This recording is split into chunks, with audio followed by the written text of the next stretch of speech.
मंडली, भारत माता शिव शक्ति अवतार।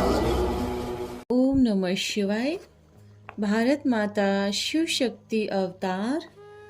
आज 29/7/2024 रिवाइज डेट है 27/10/63। प्यारे बच्चे, एक शिव जयंती ही हीरे तुल्य है। बाकी लक्ष्मी नारायण आदि जो भी होकर गए, सभी मनुष्य मात्र की जयंती कूड़ी तुल्य है। तो तुम्हें शिव बाबा का बर्थडे कितना धूमधाम से मनाना चाहिए। गीत है नयनहीन को राह दिखाओ प्रभु। बच्चों ने गीत सुना, यह तो बाप ने समझाया है।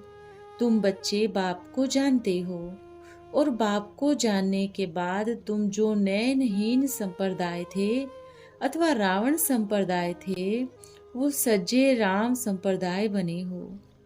रावण ने तुमको अंधा बना दिया है, तो राम आकर तुमको सज्जा बनाते हैं। राम का अर्थ तो बच्चों को समझा दिया है।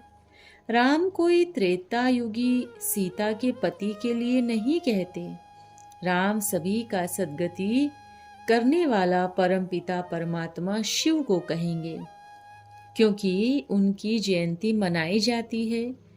जरूर वो परम पिता परम आत्मा आते हैं, आकर सभी पतितों को पावन बनाते हैं। अब वो सारी मनुष्य सृष्टि पतित है। सभी मनुष्य मात्र का कोड़ी तुल्य जन्म है। एक परम पिता परमात्मा है, जिसको कहा जाता है नयनहीन को राह बताने वाला। परंतु उनको कोई जानते नहीं। जानते हैं तो फिर मिलना भी सहज होता, परंतु कोई नहीं जानते तो परिचय कैसे मिले। अब परम पिता परमात्मा अपना परिचय खुद दे रहे हैं। उनकी जयंती हीरे तुल्य है।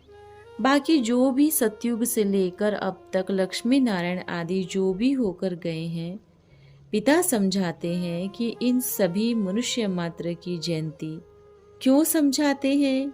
क्योंकि कोई कृष्ण के भक्त हैं, कोई लक्ष्मी नारायण के भक्त होंगे, कोई फिर हनुमान के, या कोई किसी के भी भक्त होंगे, तो कहेंगे सबकी जयंती कैसे कोड़ी तुल्य है। क्यों इनकी जयंती कोड़ी तुल्य है। बाप समझाते हैं कि सतयुग से लेकर जो भी होकर गए हैं, देवताओं सहित सभी पतित हो गए। इन सभी को पावन करने वाला कौन है, वो ही ऊंच ठहरा ना। लक्ष्मी नारायण को भी इतना पावन बनाने वाला कौन है, जबकि कलयुग में सभी पतित हैं, सतयुग में सभी पावन हैं। तो सबको ऐसा पावन बनाने वाला कौन। इस समय तो सभी पैगंबर मैसेंजर न सिर्फ वो, परंतु लक्ष्मी नारायण भी सभी पतित हो गए है, तो मनुष्य जानते नहीं।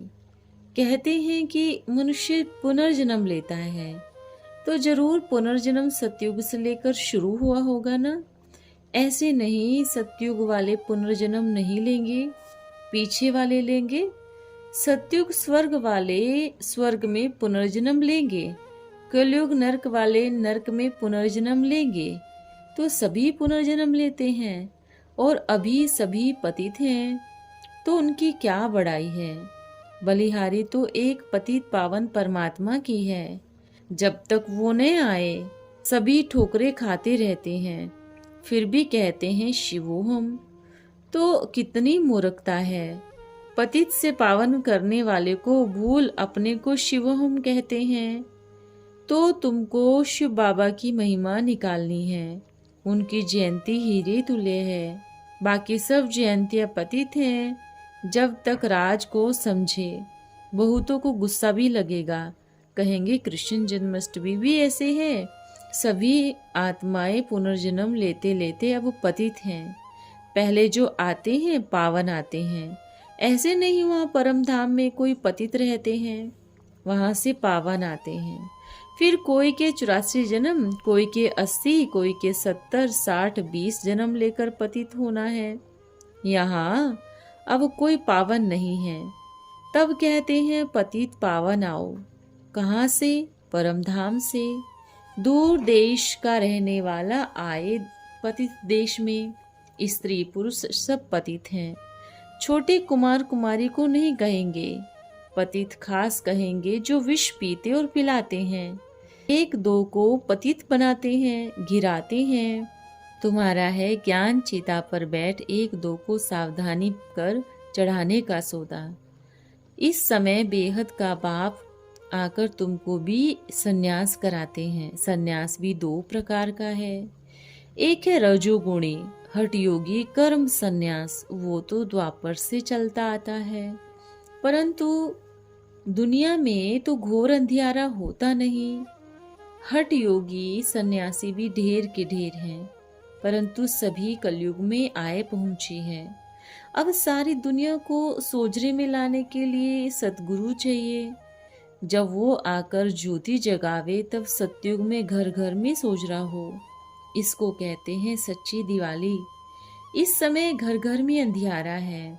यह घर नहीं, शरीर रूपी घर में आत्मा की ज्योत जगाने के लिए आत्मा को इंजेक्शन लगाना है। शरीर को तो इंजेक्शन लगाते रहते हैं, आत्मा को कौन सा इंजेक्शन चाहिए जो प्योर हो जाए।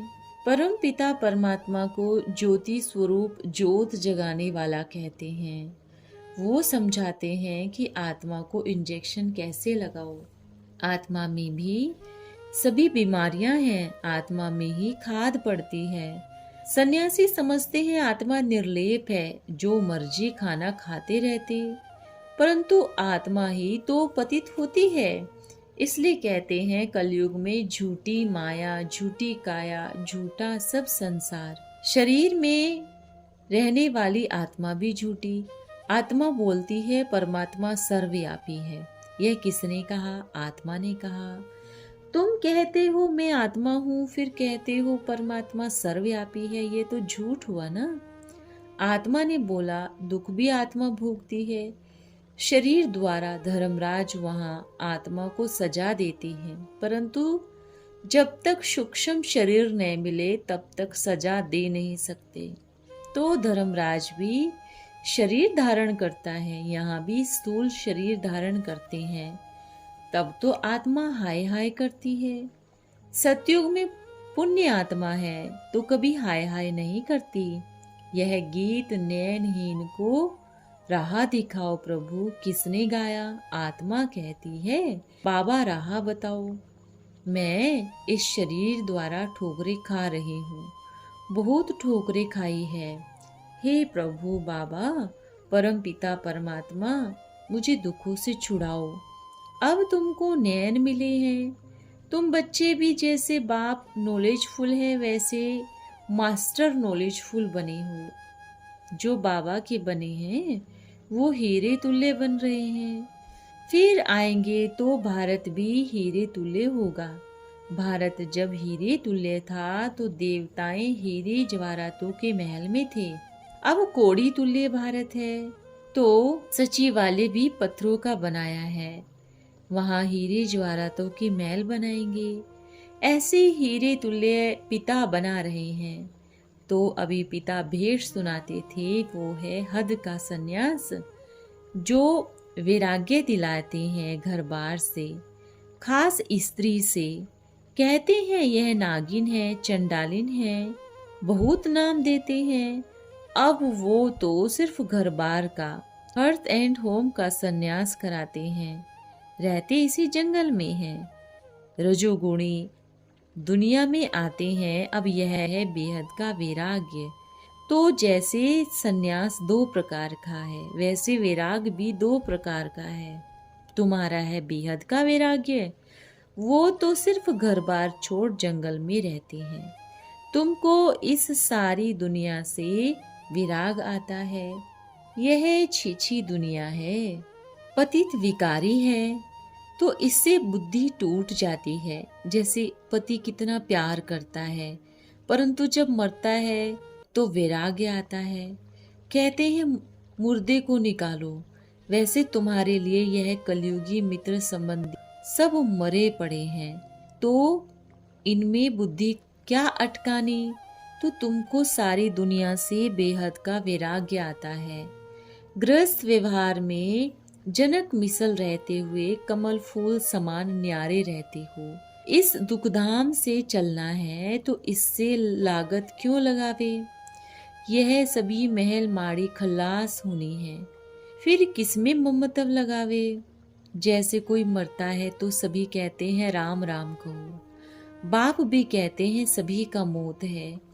इसलिए मुझे याद करो और जो नई दुनिया स्वर्ग में रच रहा हूँ इसको याद करो।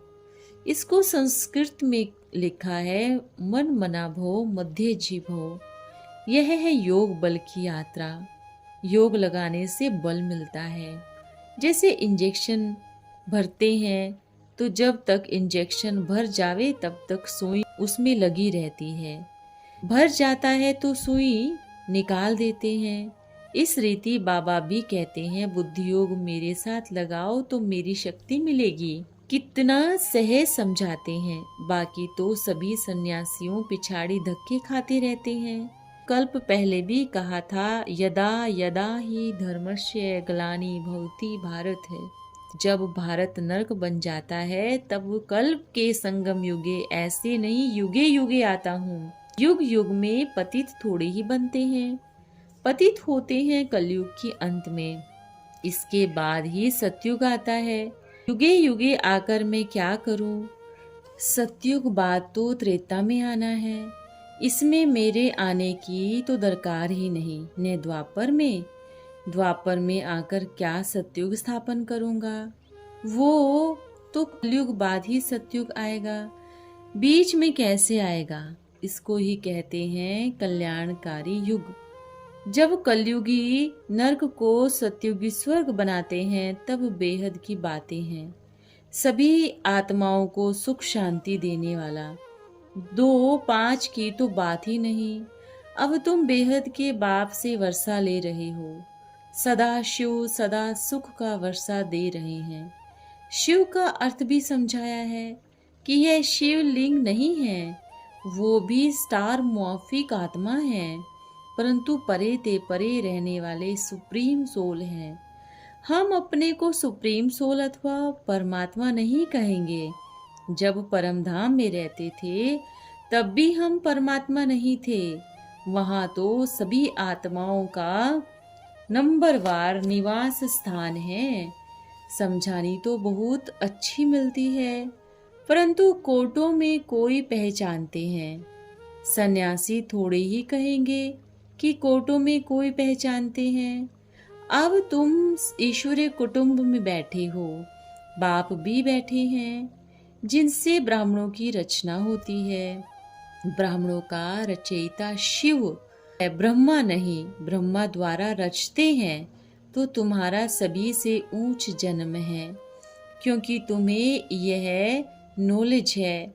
एक तो तुम नर से नारायण बनाने की, मनुष्य को देवता बनाने की सेवा करते हो। दूसरा तुम्हारे पास सारी नॉलेज है। परम पिता परमात्मा से लेकर सभी आत्माओं के पार्ट को तुम जानते हो। दूसरे तो हद के बाप की जीवन कहानी हद के बच्चे जानते हैं। तुम परम पिता परमात्मा की भी कहानी जानते हो। जो नॉलेजफुल ब्लिसफुल है उनकी कहानी सिर्फ तुम ब्राह्मण जानते हो। इसलिए तुम्हारा जीवन बड़ा अमूल्य है। बेहद के बाप के मददगार बन भारत को स्वर्ग बनाते हो। तुम्हारे पास तो ज्ञान है, वो न शूद्रों में है न देवताओं में है, न जंगल में है न बगीचे में है। तुमने कलयुगी कांटों के जंगल में हो न सतयुगी फूलों के बगीचे में हो। शूद्रों में भी नॉलेज नहीं, जंगली है, न देवताओं में। इस नॉलेज के हिसाब से वो भी जंगली। इसलिए कहते हैं सब पतित हैं, तुम्हारी कितनी महिमा है। इसलिए गीता भागवत की भी कितनी पूजा होती है। बाकी तो सभी शास्त्र है। बाप तुमको कितनी गुह्य बातें समझाते हैं, और शास्त्रों में क्या लिखा है वो तो कृष्ण की कितनी महिमा करते हैं। परंतु जरा सोचो कि ज्ञान का तीसरा नेत्र तो सिर्फ ब्राह्मणों को है, न कलयुगी शूद्रों को, न सतयुगी देवताओं को। अब यह सभी राज बुद्धि में कैसे बैठे, इसलिए बुद्धि का बर्तन साफ चाहिए। वो होगा योग से। योग से 21 जन्म सदा सुखी माला माल है, तो और भी जन्म सुख के होंगे। 70-75 जन्म बड़ा सुख है। यह तो पिछाड़े के 10-15 जन्म दुख भोगते हो। तुम्हारे जितना सुख और कोई पा नहीं सकते। इसमें भी अतीन्द्रिय सुख, अभी जो अति दुख से अति सुख मिलता है, इतना सुख देने वाले शिव बाबा का बर्थडे कितना धूमधाम से मनाना चाहिए। शिवरात्रि कितनी मशहूर है। बाकी कृष्ण ने अंधेरी रात में जन्म लिया, यह तो घोर अंधियारी रात में शिव ने जन्म लिया। अब कहते हैं, बच्चे तुम अशरीरी आए थे ना, तो अपने देह रूपी वस्त्र से ममत्व निकाल अपने को अशरीरी समझो। गाते हैं ना, अशरीरी आए थे अशरीरी जाना है। वो लोग फिर अपना स्थूल वस्त्र उतार कर नागा रहते हैं, लेकिन मरने के बाद जाकर फिर से शरीर धारण करते हैं। परंतु तुमको तो वापिस जाना है। पीछे गर्भ महल में जन्म लेते हैं, अब तो सभी गर्भ जेल में जन्म लेते हैं। यह बाप बच्चों को बैठ समझाते हैं। कहते हैं मैं अपने बच्चों से बात करता हूँ और कोई से नहीं करता हूँ, और उससे क्यों करूँ? अपने बच्चों से कुछ बात करूँ, इसमें औरों का क्या जाता? बच्चे तो अपने होते हैं। इतने बच्चे प्रजापिता ब्रह्मा के सिवाय और कोई के हो नहीं सकते। ब्रह्मा है तो जगदम्बा भी होगी ना, दोनों हैं। परंतु तुम मात पिता हम बालक तेरे, ये जो गायन है वो एक शिव बाबा का ही है। इसमें ब्रह्मा जगदम्बा भी उनके बालक हो गए। बाप तुमको वर्षा देने आए हैं, इसमें तुमको कोई तकलीफ थोड़े ही देंगे। कहते हैं लाडले बच्चे, तुमको बेहद का स्वर्ग का वर्षा देने तुम्हारी सेवा में आए उपस्थित हुआ हूँ। मैं ही तुम्हारा बाप, टीचर, सतगुरु बनता हूँ। गुरु नानक भी उनकी महिमा करते थे। वास्तव में नानक को भी गुरु कह नहीं सकते, क्योंकि गुरु वो जो सद्गति करे। वो तो आते हैं ऊपर से धर्म स्थापन करने, वो वापिस कैसे ले जाएंगे? परंतु गुरु कह देते हैं, कोई को ख्याल नहीं होता। ऐसे तो अनेक प्रकार के गुरु हैं जो शिक्षा देते हैं, पवित्र बनाते हैं, बाकी गति सद्गति नहीं कर सकते। अच्छा, रूहानी बाप की रूहानी बच्चों को नमस्ते। हम रूहानी बच्चों की बाप दादा को नमस्ते। ओम नमः शिवाय। आज वरदान है एवे रेडी भव। समय का इंतजार करते हो, वह समय आपका इंतजार करता है। अपने को सदैव ऐसे ही रेडी रखना है, जो कभी भी समय आ जाए इंतजार को खत्म करके इंतजाम रखना है। जब अपना इंतजाम पूरा होता है, फिर इंतजार करने की आवश्यकता नहीं रहती। इसको ही कहा जाता है एवे रेडी। अच्छा, ओम नमः शिवाय। प्यारे बाबा को धन्यवाद। ओम मंडली भारत माता शिव शक्ति अवतार।